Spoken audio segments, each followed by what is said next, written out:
Stop! Don't lower your bike without watching this video first. Both of my bikes, my Triumph Tiger and my Harley Electra Glide, I am tiptoe on. They are tall and heavy. I am a petite woman, 5'3.75" inches tall, 110 pounds.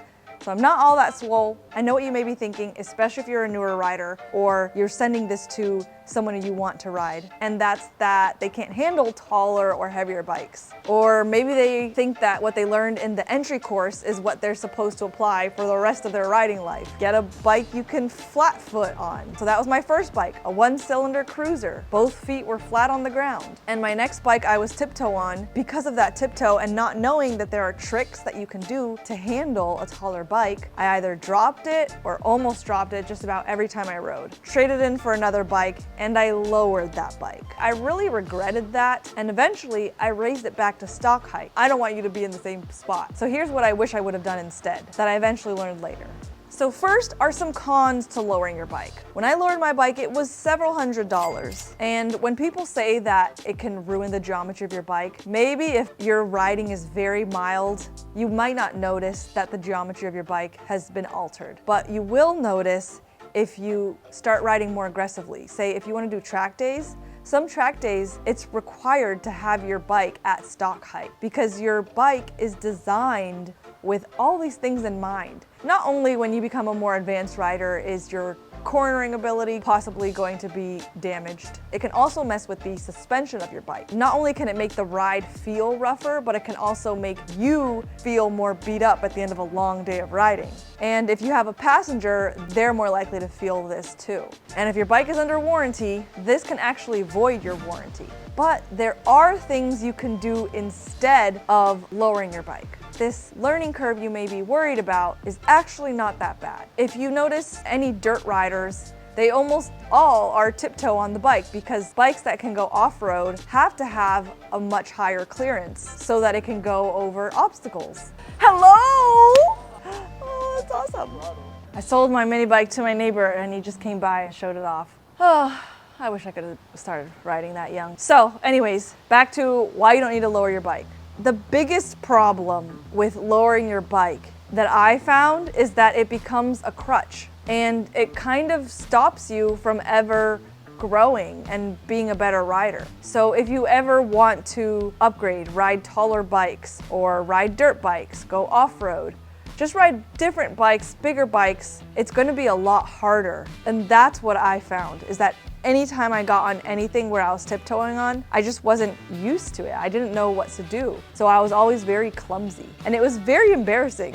I would go to these events to ride bikes with other YouTubers, and sure enough, just about every new bike gonna be a little taller if you're 5'3.75" inches tall. And I made a lot of mistakes in front of all these other YouTubers and journalists, and it was so embarrassing. It wasn't until one of you all told me about Jocelyn Snow, and I saw a woman who couldn't even touch her feet on the ground on her bike, and she was handling that thing like a boss. So I binged all her short rider tips and started applying them. Even though she was on a much bigger bike, she was on the GS 1250 showing these tips, I started applying it to my Triumph CRRR. And then eventually to other bikes that were really tall that I'd ride, like the Royal Enfield Himalayan or the Yamaha MT-09 or baggers. Baggers aren't necessarily tall, but they're super wide, which also just prevented my feet from being both flat and planted. Pause a second. This is one of the most common questions I get. What is that light on the back of my helmet? So it's a helmet light. It flashes when you're stopping or slowing down wire-free, and you can get it in black or white.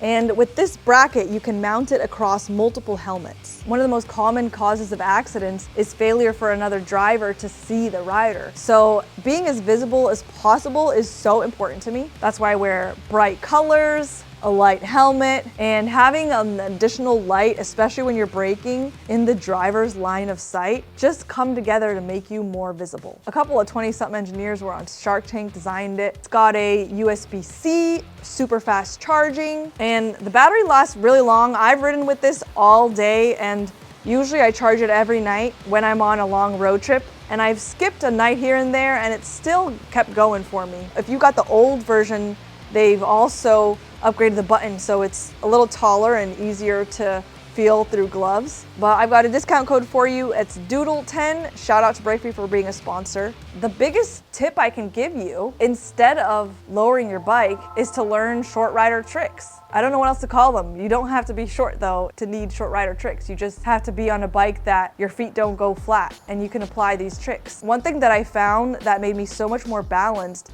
and to stop dropping my bike is just putting one foot down instead of both. Having one foot down flat on one side just made the bike that much more balanced. Another thing Jocelyn taught, the proper technique to lift a bike. That can be very tricky. You may not get that right away, but just because you don't get that right away doesn't mean that you can't keep practicing that technique or build up the muscle to do it. Because you're basically doing a squat at a slight backwards angle. I mean, how often do you do that in life? Like never. So it would make sense that you would need to practice that or build the muscle specifically for that to do that. If you want to lower your bike because it's difficult to move it around in and out of parking spots, or you find that if you're tiptoe, you can't back it up or duck walk it. There are tricks for that too that I also learned from Jocelyn Snow, where you walk it around back and forth and lean it against your hip. On my Harley Bagger, even though my feet are much closer to the ground than they are in my Triumph Tiger, I actually move the Bagger the same way because it's just so heavy. Both my bikes that I have now are not